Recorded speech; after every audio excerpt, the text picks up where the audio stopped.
All right, guys. Yeah, like I said in my recent short, it's been a while. Um, I am not going to make any excuses. Basically, um, I found some video games that I really liked and been contributing a lot to housework and trying to get, you know, everything picked up, organized, etc. And, when you're doing that for a family, even a small family, especially if things were a little out of control to begin with, that takes a lot. And then I've just been trying to rest up and kind of recover from what I've been through, and we're gonna go over some of that. Um, but as I've said before, my life does not revolve around mental health anymore, so to speak. I've got a lot of things in life I enjoy and I do on a regular basis.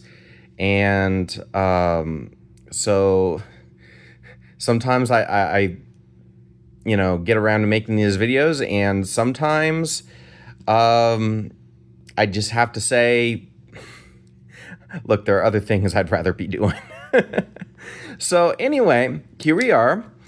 Now, you may recognize this model from some of my other videos that I talked about. This called the 5 pillar system of mine.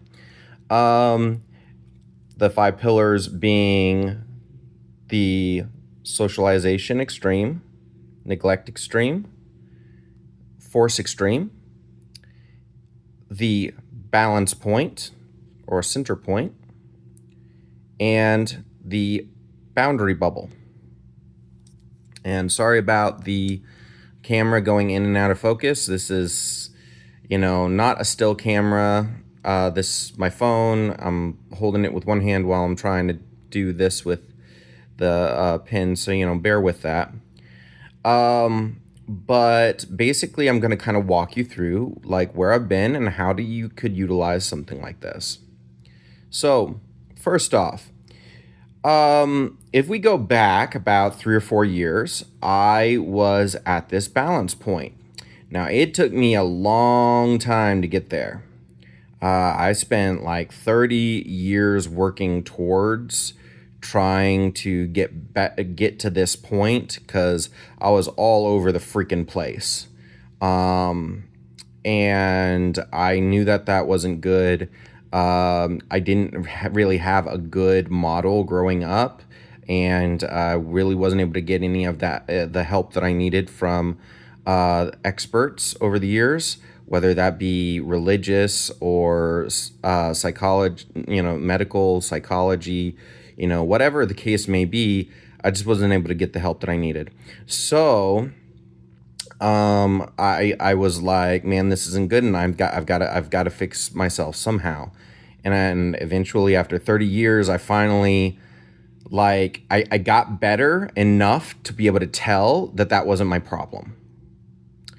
The people who had a problem with me having the problems that I didn't treat me any better when I got better, and those problems weren't as big by a mile. In some cases, even some of those problems had disappeared, and still I was being treated the same. So I realized that, you know what? It's not my problem. It's their problem. And that's why I was all over the freaking map. Depending on who I was trying to honor, I wasn't honoring myself. So I could not hone in on this. Now, when I realized that, I had about another 5 years that I was working towards this, where I realized that's where I really needed to be. I could not comprehend that while I was so caught up in what other people wanted me to be and how I needed to change in order to be the way that I needed to be accepted by others, and to be able to contribute more towards others, and to just not hate myself so damn much for everything that was going wrong around me. And so, but I got there. I got there. Uh, then I started a relationship with my current girlfriend, and, someday to be wife. Uh, should fate allow, which I'm really, really hoping. But and I know she is too, but we're taking our time. So basically, I started off around here. I was in a really good place. I was able to guide a lot of people, including her, and that kind of formed the foundation of the relationship. And we built that relationship more and more gradually. And some of the factory work that I was doing dried up, and by that point, I invested a lot into making trips to Tennessee, and to see her and to build that relationship. And so when that happened, I called her up and I was like, hey, I could get another job here and we could keep this going, or I could go ahead and move out and we could, be free to spend more time together. And she was all on board for that second option. So I went ahead and moved out to Tennessee, and the strain of the move kind of pushed me a little bit here.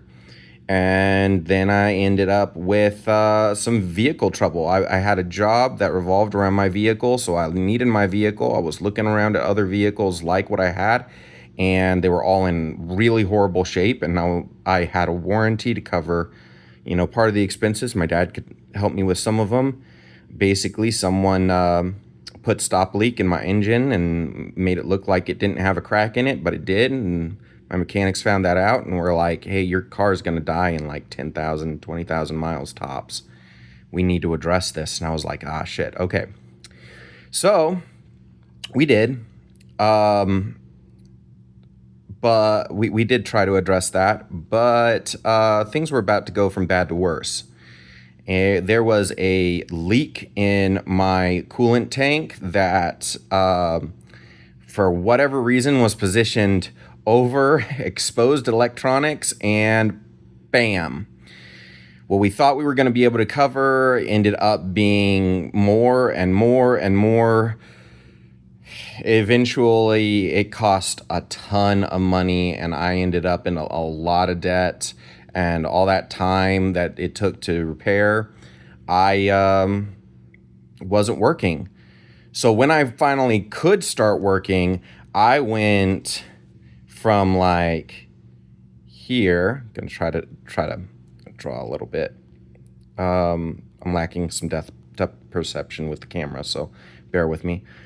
So I went ahead and kind of like started coming down here, where I was like working like crazy, even to my detriment, just to make that money that I needed in order to be able to pay down my debt and to pay down what I owed my dad and a whole lot of stuff like that.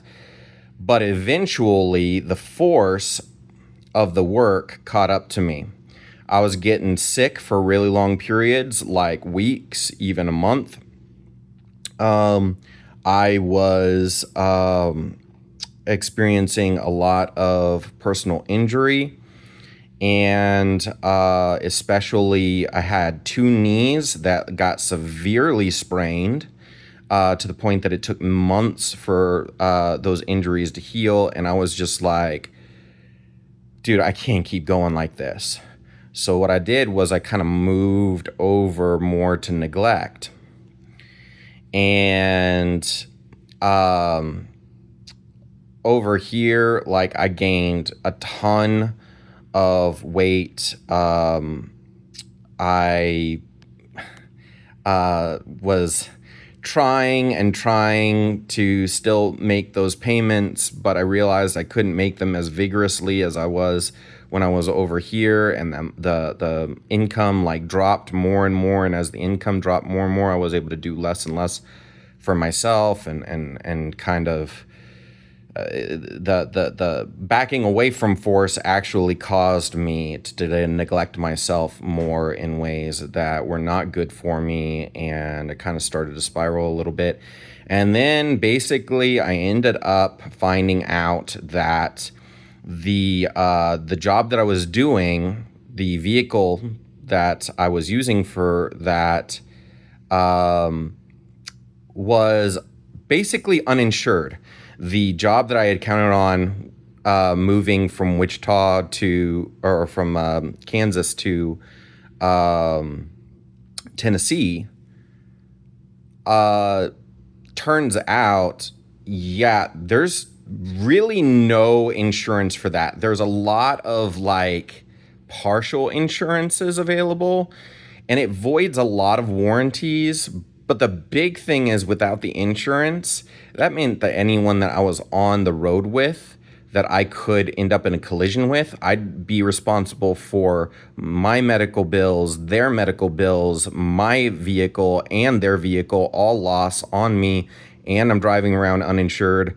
I'm like, shit, man. I I don't want to do this. I did not realize this. My agents and other people were telling me, no, it should be fine. It's covered, and it's just because that work is a very common kind of work. Let me see if I can get this focused again. All right, there we go. And so, yeah, it caught everybody by surprise, and the liability was so extreme that it was like, hey, I'm worth more not doing this work and getting help from my girlfriend and helping out around the house than I am, because she makes a lot of money, enough for something like that to work. I was like, I'm just gonna go ahead and help out around the house. The vehicle I was using here, it ended up being my old vehicle, like broke again, and I haven't been able to get that fixed yet. We had to end up getting a new vehicle, and that vehicle was joint owned, so there was another component on top of that of her being potentially sued and whatnot because her name's tied to the vehicle, and a mutual lost asset and all of that stuff. Anyway, we decided, yeah, that's better than me going prison and us having to see all of her savings disappear, and all that horrible stuff that could happen as a result. So I ended up going a little bit more up from here. I took some time off.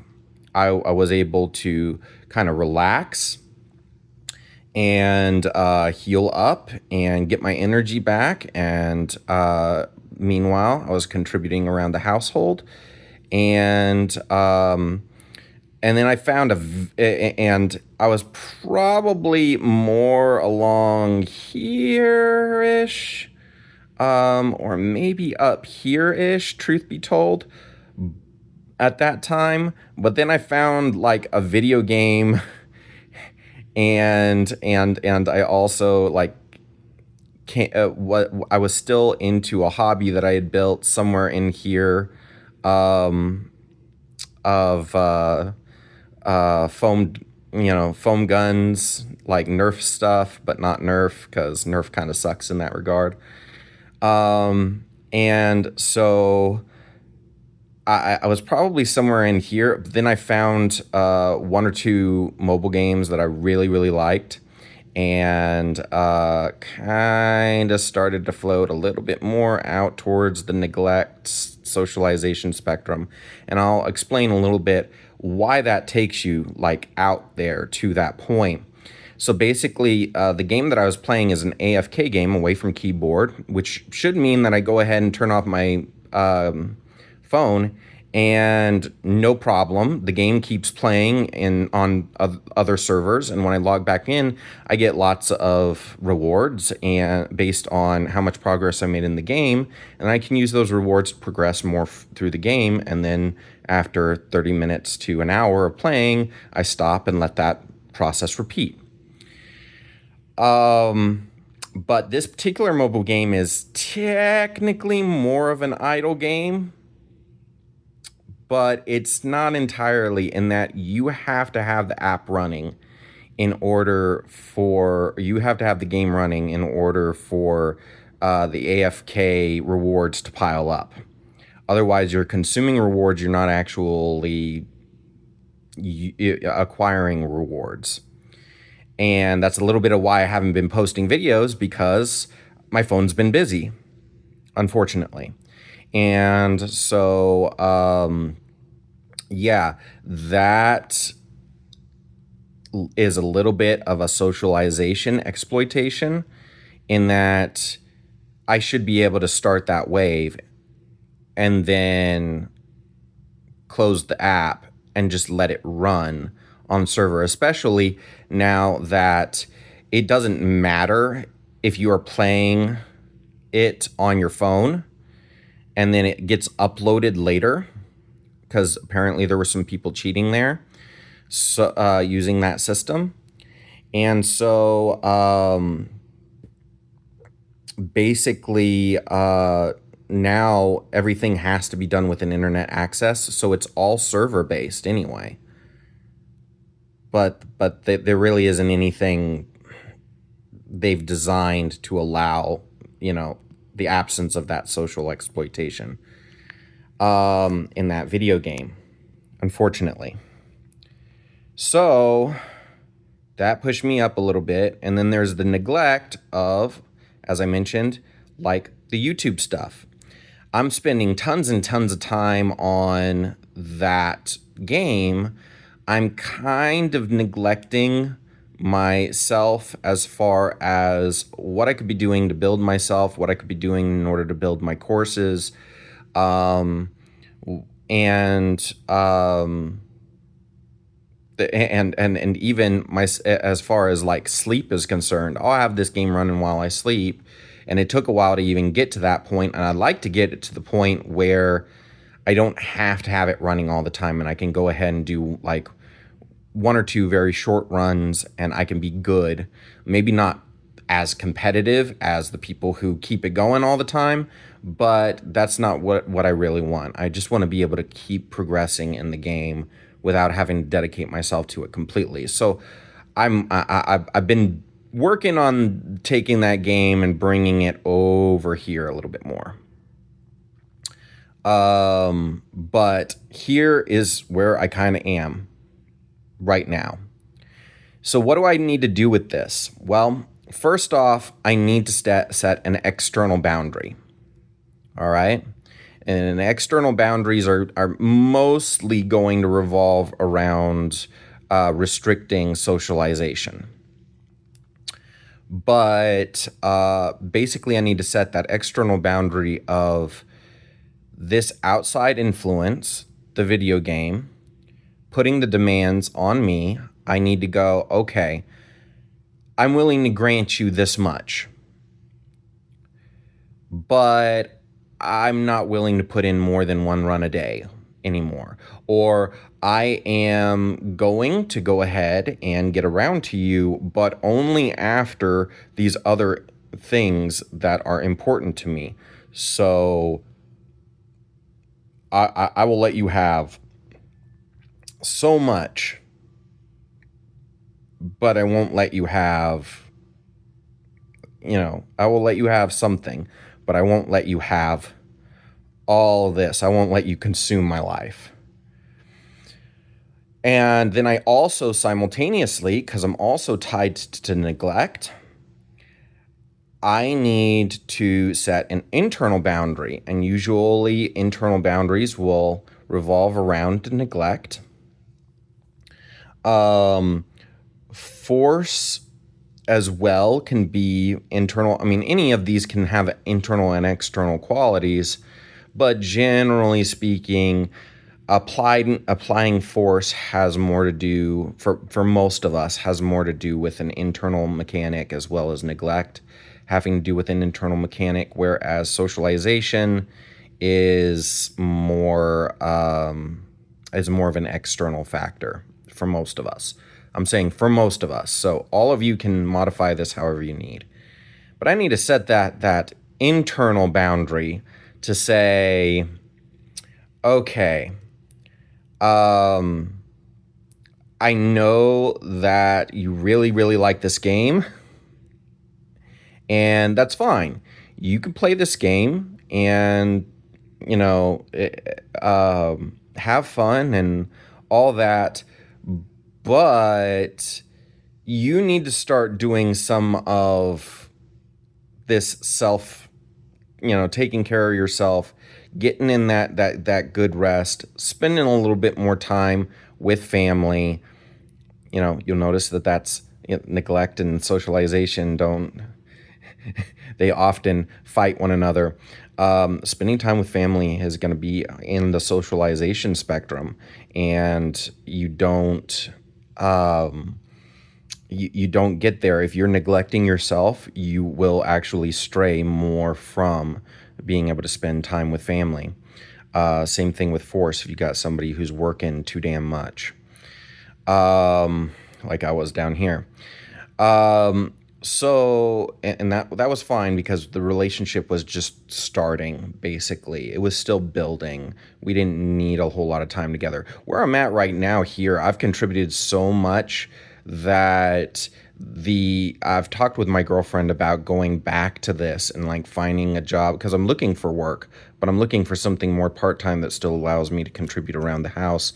And basically what I ended up finding was everybody wants these type of workers, pretty much.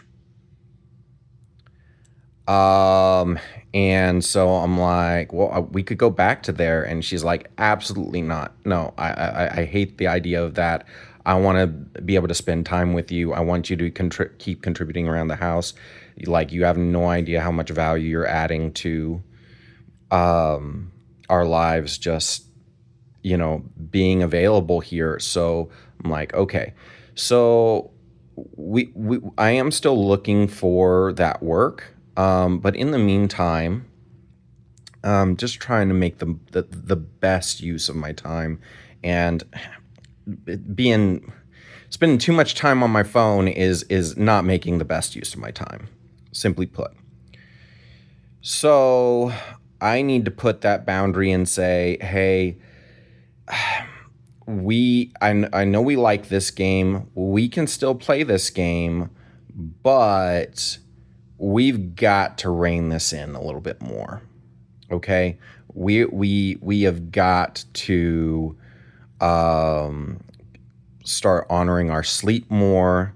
We have got to start doing more teaching within the family, because there are things my girlfriend and her son, my stepson, are needing that I am fully able to like teach, that I'm not getting around to because I'm spending too much time on it. So like that needs to change.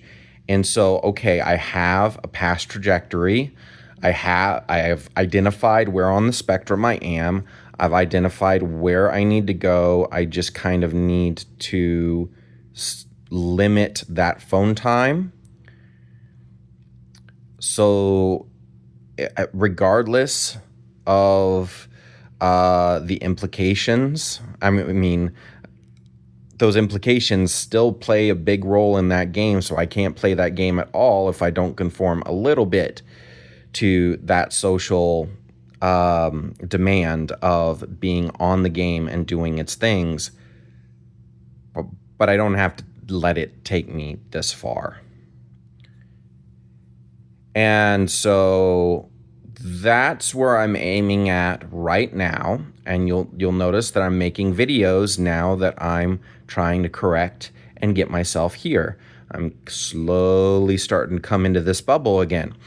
And the key thing to remember is that, yeah, this is the balance point. This is where you are most centered, where you are least influenced by the exploitation of socialization, neglect, or force. But that doesn't mean you have to be right here. What's important, what's really important, is that the boundaries you set on all of these different mechanics, all of these different forms of exploitation, in all the different forms that they may present themselves as, like spending too much time on your phone or working too much, or I have no idea why it's losing focus so badly right now, but or allowing yourself to go to pieces. You need to be able to stay within this bubble. Seriously, you need to be able to stay within this bubble because it means staying within your boundaries. Boundaries help keep us safe. They help keep us functional. If we overextend ourselves past our boundaries or allow other people to extend us past our boundaries, we end up burning ourselves out. We allow them to burn us out and to cause us damage. And as a result, we become less capable. We become more erratic as we try to get away from one thing, leading into another, leading into another. So we need to stay within those boundaries that we set for ourselves, both externally and internally, and stay within that realm of functionality. So even if I'm here and not here, that's fine. That's where I'm choosing to be right now. That is where I feel compelled to be. This is where I feel like I'm most functional, most happy, where I'm doing the most good is right in here. And that may change over time. I may find myself floating all over the place in here, but as long as I stay within my boundaries, that's more or less fine. Just remember the rule, too much change too quickly is always a bad thing. So don't like zip around daily. That's probably also not going to do you a whole lot of good. But using this model, you can track where you are in this spectrum, and you can thus make certain corrections based on where you think that you are versus where you want to be, in order to try to get you a little bit closer to that center, or just a little bit closer to where you want to be at any particular time according to the circumstances of your life. So I really hope that this video helps explain a little bit more of my 5-pillar system, and how you would utilize it. And if you have any questions about this, feel free to post them in the comments. I look forward to seeing them, and I will see you guys in the next video, whenever, whatever that is. All right? Have a wonderful day. Bye.